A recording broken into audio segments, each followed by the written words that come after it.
right, Timothy is already here with me. Welcome to the show. How are you feeling? Thank you so much, Rich. I'm good. Yeah. And thank you so much for having me here today. Of course. It is an honor, and I'm glad that we are now having this conversation on information disorder. Right. Yes. You are from the Constitution and Reform Education Consortium, CRECO. Maybe a bit of understanding. What is it that you get to do there, and what's your role? Of course. Okay, great. So the Constitution and Reform Education Consortium is a network of civil society organizations where we have more than 20 members from across the country. So what we do is we focus on areas of governance. Our goal is to promote constitutionalism. We want to ensure that we have a just society. So it is a network of civil society organizations, like-minded civil society organizations working on governance, human rights, and so on and so on. Okay. Yeah. What is a discussion on information disorder necessary for governance, now that this is the area that you guys look at? Rich, let me start by saying that the internet has changed the dynamics in which information is conveyed. It's packaged, how information is designed, how information is compiled. So the same internet has also changed the dynamics of how information is conveyed. And for this case of information disorder, we're talking about a purveyor, a perpetrator who disinforms the public. And it has also changed the dynamics of how information is being consumed by you and I, and even the people at the grassroots levels. Now, it has become a concern because it is a threat to our democracy. Okay. One of the things is because it undermines the democratic processes. If there is widespread misinformation and disinformation, you realize that people are not able to participate effectively because there is certain things have been manipulated. For instance, let me start by saying that I give an example of how opinions are being manipulated, and this has a significant impact on how people perceive, how people are not able to make right judgments. People are not able to decide who to vote for instance.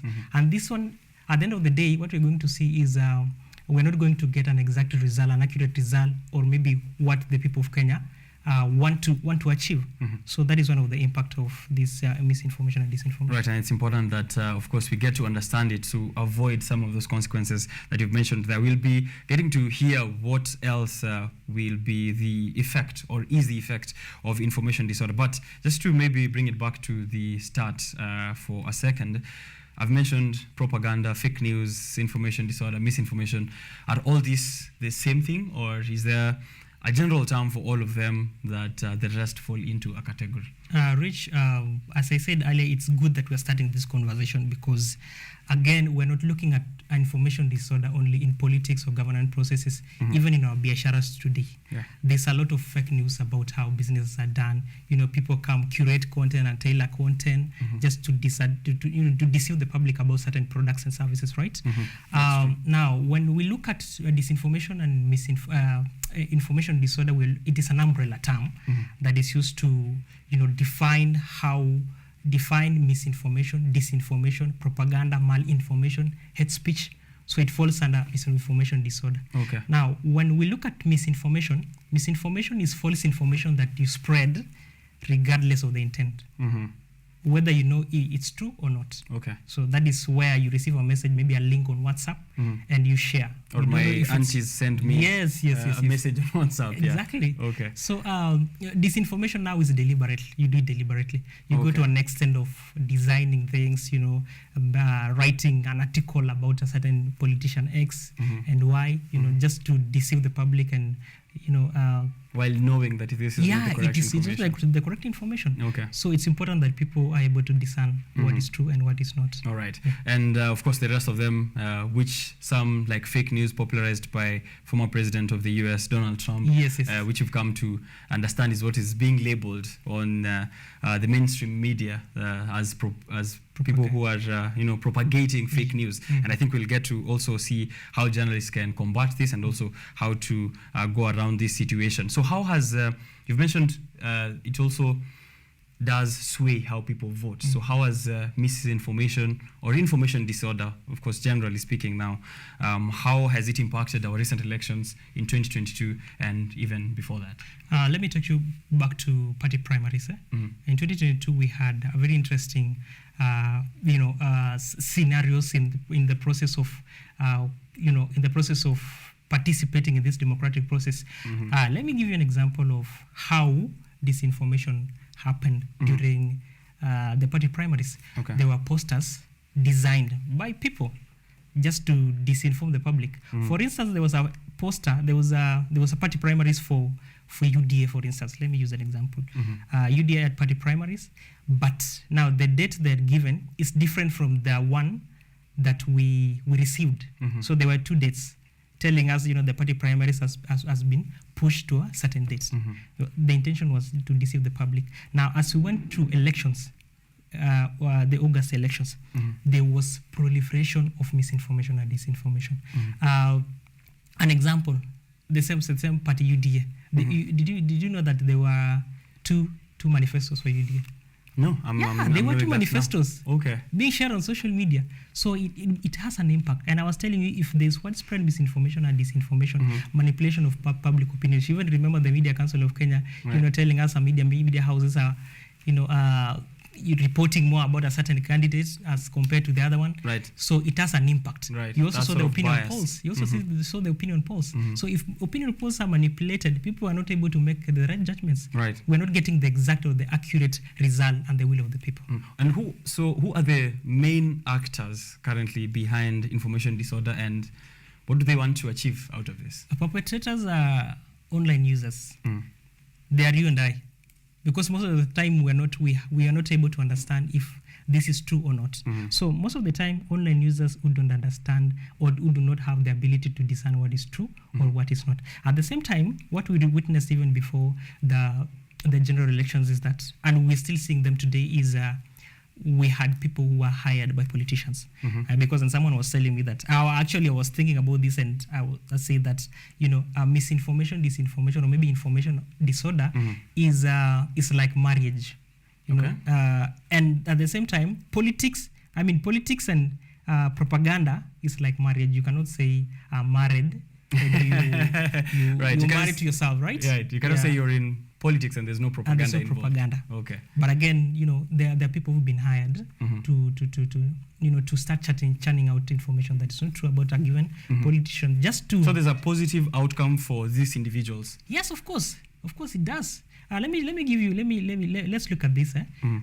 Let's say politician X has a following, and their stories, and the other politicians looks at this and it's like, no, looks like I'm not going to win this game, right? Okay. So what I can do is that I'm going to create come up with an information or propaganda about this politician just to disadvantage them. So that is how things turn around. And even how the manipulation of opinion polls.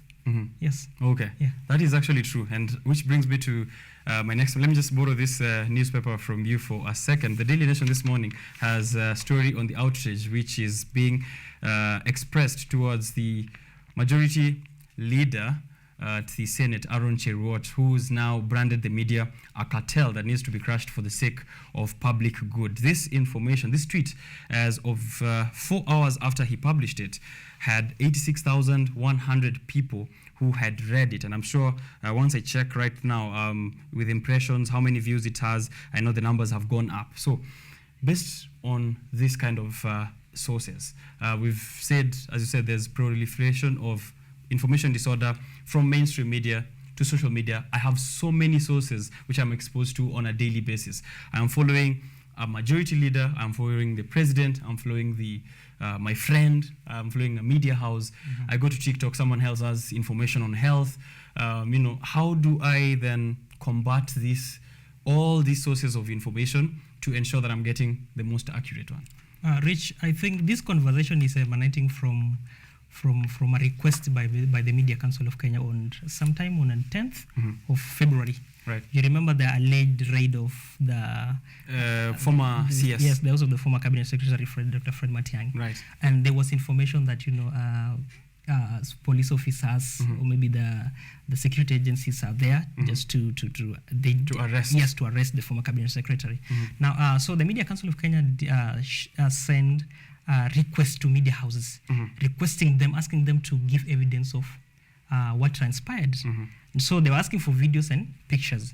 You saw the press statement by Media Council yesterday. That's true, yes. You are saying that media houses fail Kenyans. That's true. In terms of communicating. Specifically on this case, right? On this case, it is a problematic. It is an issue, by the way. So, freedom of expression is provided by the Constitution.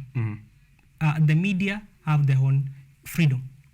They have their own privileges, but then again, media houses have a responsibility. Right. I can tell you for a fact, looking at this story of Dr. Fred Matiang'i, what happened? The media are supposed to report the correct information, but then there were a lot of, when that's why I was telling people that, most of the time, this is what I tell people when I sit in panels to discuss these things, that when there is scarcity of information, people start poking holes. Okay. Yeah. Even this tweet by Senator Chiriot. Yes. People start poking holes and they're like, these media houses are doing ABCD, these media houses are not accurate, they're not reliable, and it has a significant impact on the public. Okay. Yes. So you mentioned earlier, there are various parts when the information is being delivered. There's the delivery, which is done by media, and of course now, as I've mentioned, social media, and there is consumption. So for an average person who's consuming this content, as you've mentioned, that there's sometimes scarcity. Even with that case of CS Matiang'i, former CS Matiang'i and DCI, I don't have enough information. I do not have people on the ground. I go online, I see Citizen TV has tweeted a photo. It seems accurate enough. I continue to retweet it, share it with my aunties on WhatsApp, and all of that is done. And later on, I come to realize, oops, apparently they hadn't actually verified. This is not accurate information. So what do I do as an individual to help myself stay away from this information disorder and ensure that every information I receive, I can verify before I tell someone else? Rich, I'm glad that we are having this conversation again, because I know that it does not only affect businesses. We are also looking at democratic processes and electoral processes in Kenya. So the conversation around 2022 politics has begun, you see, and we want to avoid proliferation of the same as we head to 2027. So this is what needs to be done.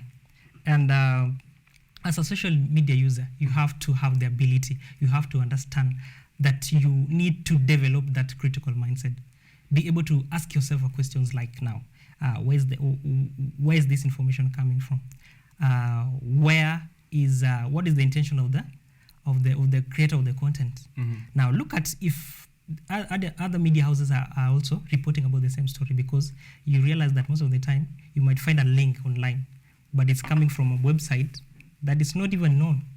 You see. And now, because we have AI and we have online tools, people can just take a very short time to create a website where they're churning disinformation and misinformation. So it's important for online users and also as young people to discern misinformation and disinformation, be able to develop a critical mindset to understand these things. Right. What role can then, you've mentioned there a bit of technology, and I think I had almost forgotten that very important bit, where right now it's really easy to receive fake news as fast as the snap of a finger. In seconds, an AI chatbot could generate a fake news about the senator, now that we are currently talking about him. So it will be so really easy to actually even get a fake deep video of him, his video saying some words which could not actually be verified that they came from him. So how can technology platforms like Twitter, Facebook, Instagram, and WhatsApp what role can they play in addressing information disorder, and what are the limitations of this kind of efforts? You've talked about defects, and that is what we experience in the US. So it is a problem that needs to be addressed. And today we have these platforms, and I normally tell people that we have the platforms at our disposal. No one is holding a gun on your head to post something to share information, but then it becomes your personal responsibility. Now, for the techies, for the technology companies, we have the platforms. We are supposed to, they have a responsibility. I know that these platforms have their community guidelines, but most of the time, if I can ask you, Rich, were you able to, before you install your Facebook, did you read the terms and conditions? It's too long, bro. You see, it's too long. Yes. So media, technology platforms need to understand that, they need to shorten this information, make it easy for people to understand. They also have a responsibility, and I'm borrowing this from a report that was done by Mozilla Foundation last year, as we headed towards the August elections. And there's a fellow called Odanga Madung, and he was telling us of how TikTok, for instance, was being used to spread propaganda, hate speech, and it became hard for even TikTok itself to tell, because it was in a language that maybe TikTok did not understand. So that also became a challenge. You see, that became a barrier. Again, technology companies need to build the capacity for social media users. There should be a continuous capacity building exercise, even as way towards the general elections. Because again, despite the fact that it's a personal responsibility to ensure that you promote responsible use of digital platforms, this digital platforms also need to build the capacity of social media users. Right, yes. And that's true, especially on community guidelines, which many people don't get to understand that they exist, and this is a certain way to conduct yourself in whatever platform you're on. So hopefully that the relevant leaders of these technology platforms do not focus mostly on business, because most of them are billionaires. Really. Yes, that's true. That's true. And we saw that in 2017 with Cambridge Analytica on Facebook and on Twitter as well in several other countries, and hopefully that they have concern for this kind of social it is a concern, and Richard, the reason why we're talking about these things is because we want to look at the impact. Let me give you an impact. We're talking about insecurity. We're talking about high cost of living today. We're talking about, the other day we were looking at COVID-19. And the other day we were discussing about GMO, Kumea, Matiti, and other stories. You see, there's a lot of misinformation, and it even becomes hard for government institutions to communicate important information. Right. Because people will be asking questions like, is this government even acting in its best interest? Right. Yeah. Now that you're on that, how do you ensure then that the government and media houses, now that even MCK is pointing fingers at us, we the media houses, how can the people out there ensure that Biashara Tuesday and Senator Aaron Cheriot and President William Ruto are relaying information and avoiding misinformation and disinformation? How do they put these institutions to account? Okay, as I said earlier, it is a personal responsibility. Media houses have a responsibility, and this responsibility of informing the public is, it is the right of the public to get information from you. It is my right to get information from KUTV and understand what is happening. It is my right also to speak, to express myself. But the Constitution has limitations. Don't cross the other side. Don't share propaganda, misinformation, disinformation. Now, there are laws. There's Computer Misuse and Cyber Crimes Act that we have in place today. There are penalties for the same.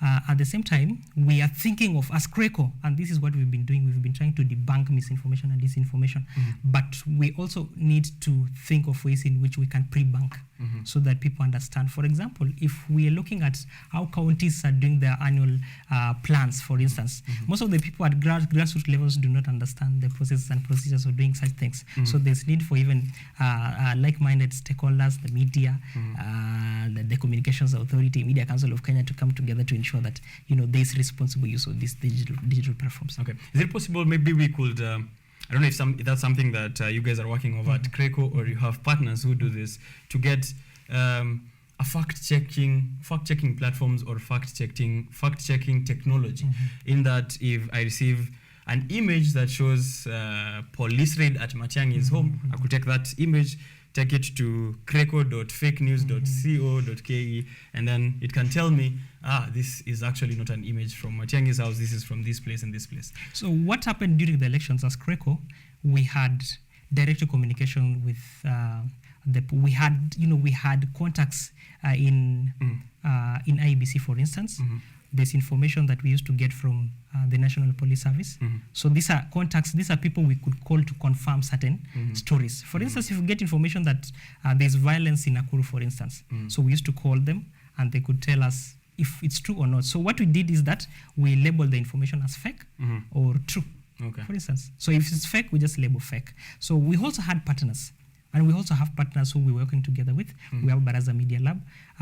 There's a platform called Fumbua, where people are able to, go there and check for information to just fact check.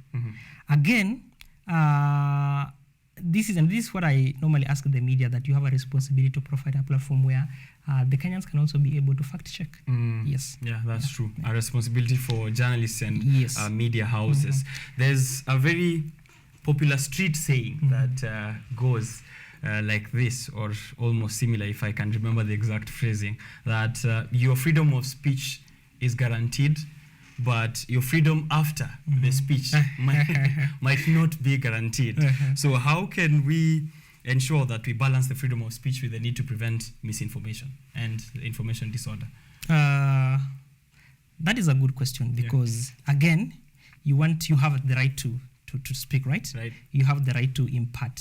You have the right to share information. But I said earlier that it's a personal responsibility. And even before that, as CRECO, we've been looking at ways in which we can combat this. Now, how about we come up with an online code of conduct to ensure that you understand? For instance, in journalism, you as Rich, you're a professional. There are 25 codes of conduct for the practice of journalism, right?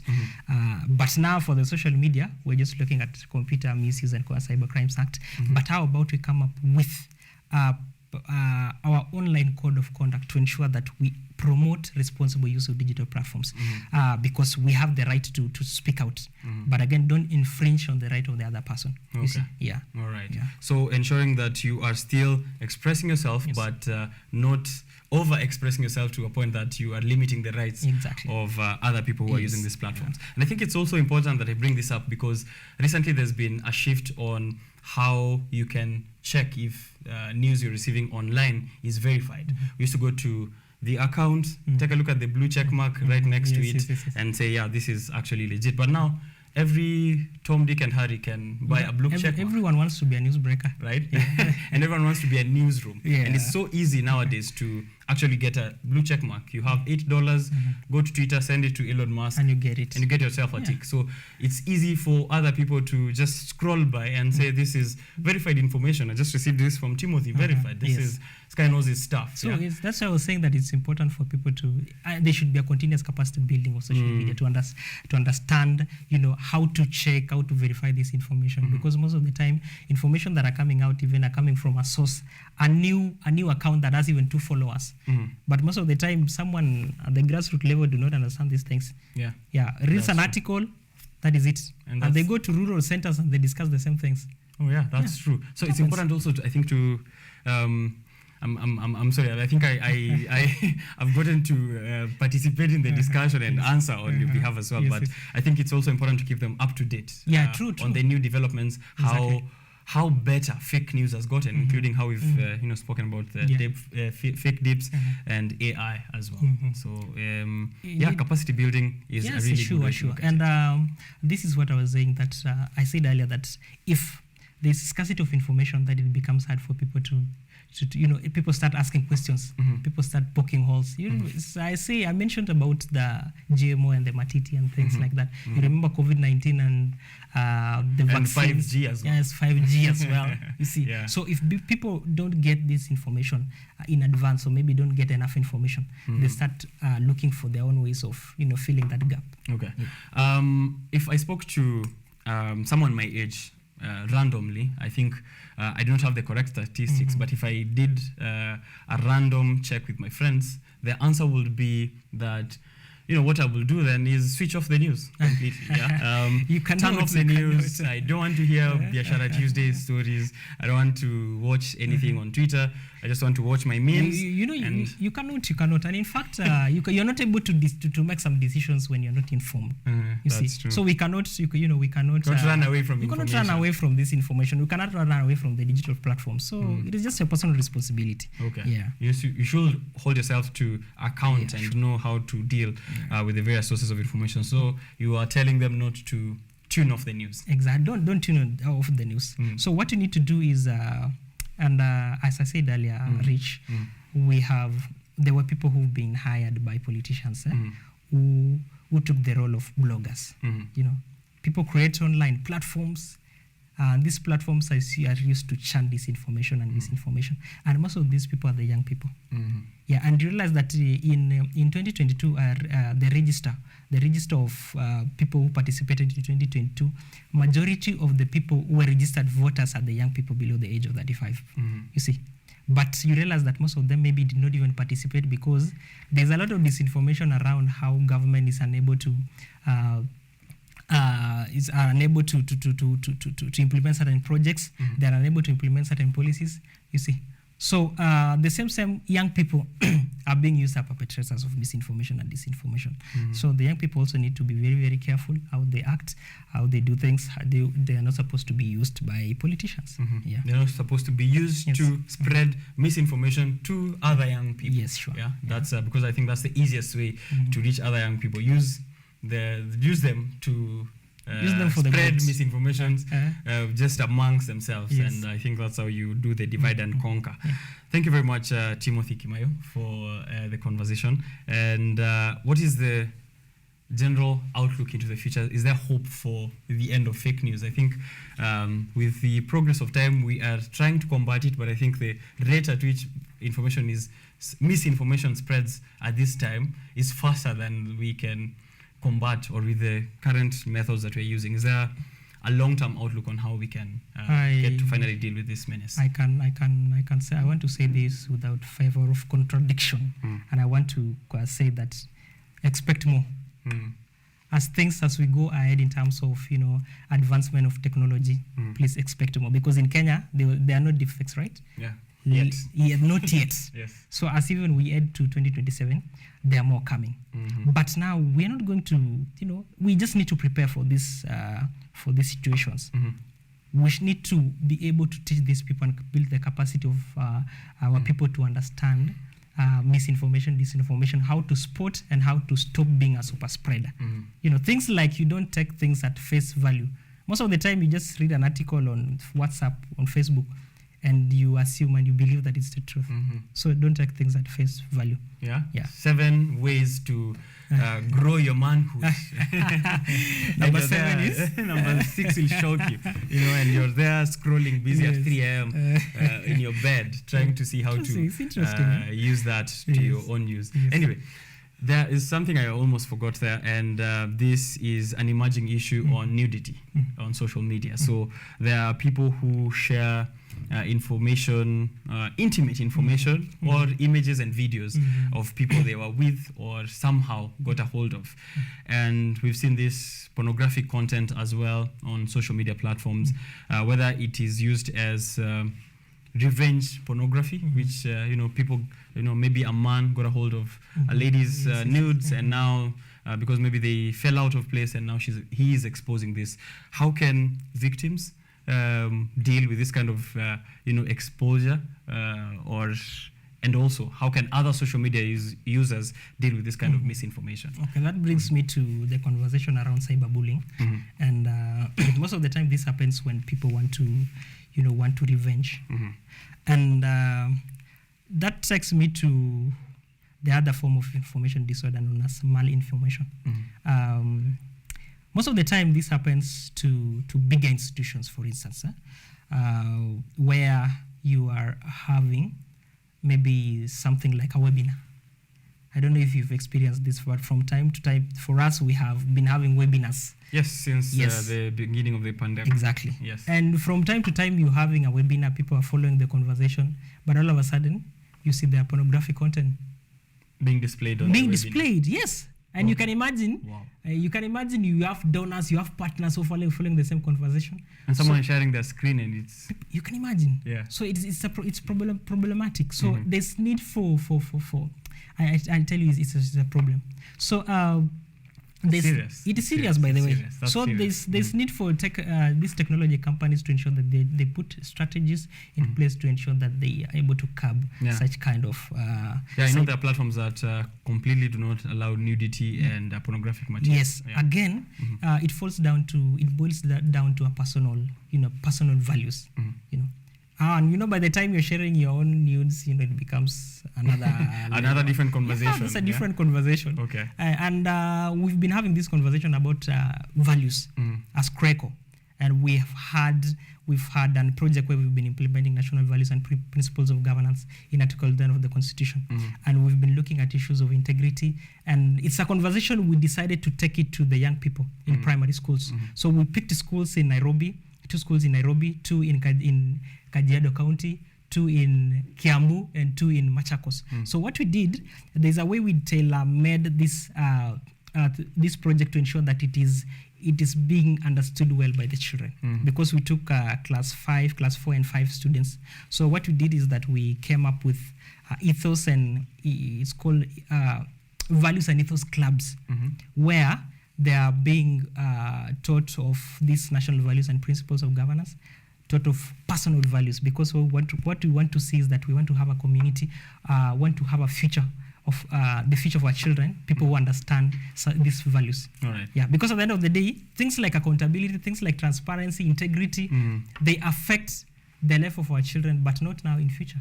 So we are looking towards a society that, understands these things. All right. And the kind of leaders that we want to have also in future is people who understand that they're supposed to work. They should be guided by values and principles. Right. We cannot have a discussion on information disorder without also talking about values and ethos and personal principles. So just like you said there earlier, it's like a marriage. Yeah. Yeah, you can't be married to yourself.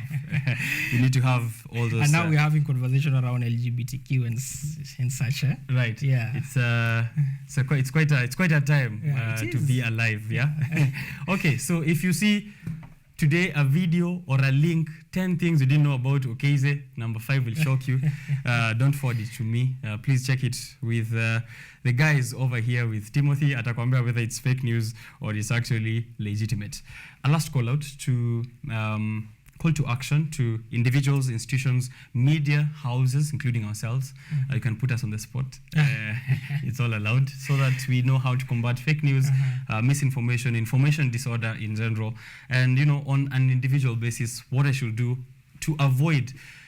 Because I need information, as you said, I need to be aware. I need to know what Rigathi Gachagua said yesterday, but I need to know exactly what he said, not what someone else translated to me and sent it out as a tweet. So that, and then we can get to wrap up. So combating misinformation and disinformation is a collective effort. It calls for, it is a collective responsibility. Starting from the media, we have the technology companies.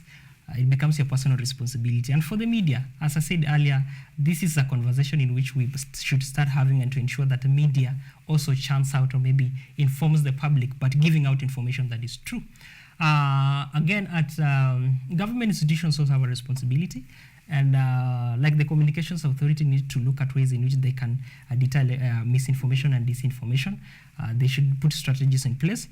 At a personal level, then it becomes your responsibility. Ensure that you're able to understand and be able to discern misinformation and disinformation, because it has a significant impact on how we do, or maybe how we act and how we do our day-to-day activity. So it is your personal responsibility. And just to the civil society as well, because CRECO is a network, then civil society also have a responsibility. We've had like-minded partners who've been working on this project of mis and disinformation, and be able to build the capacity of online users on how to understand these things, how to spot, how to stop. So I call upon the like-minded civil society organization. There are different ways we can partner together, we can work together to ensure that we're able to build the capacity of these people on the same, even as we head towards the 2027 general elections. Right, and also I think guys who are innovating in technology to come up with platforms where we can get to scrutinize these tweets and videos and everything else. We have the tools today, and so these people who are in design and creatives, they can come up with such platforms. All right, thank you very much, Timothy, for that conversation. Yes. Here I've seen comments. I think it's important that I mention them while you're still here, because they involve the conversation we've had. Dennis Omondi, social media has blown prospects of fake news out of proportion, and media alone cannot really fight it. That's why Timothy is calling out to individuals and also organizations to join in this fight. So he's saying congrats to the likes of CRECO for helping out. Thank you. John Masai Nasema, thanks team for the information. It helps us act promptly. Great. Is there a way we can follow Creco on social media? Yes, we are on social media platforms. Okay. So on Twitter, our handle is at Creco Kenya. At Creco Kenya. On Facebook, we are the Constitution and Reform Education Consortium. On Instagram, we are also at Creco Kenya. And Instagram is Creco Kenya. So our website is www.crecokenya.org. All right. Yes. Timothy Kimayo, Communication Lead, Creco Kenya. Thank you very much. Thank you so much for having me. Yeah. So it's glad that we're having this discussion. Of course. Let's continue with this conversation. Definitely. We'll be having more of this as things do develop all around the world. So you can tune in and expect these conversations to come back with Timothy another time. We'll be uploading this one on YouTube, KUTV Kenya. Check it out if you missed any bits and you would like to, of course, get to experience the whole show again. Going for that break, I'll be back with more Halt Prize and also the newspapers. Continue looking at the headlines. We'll be discussing them with you in a short while.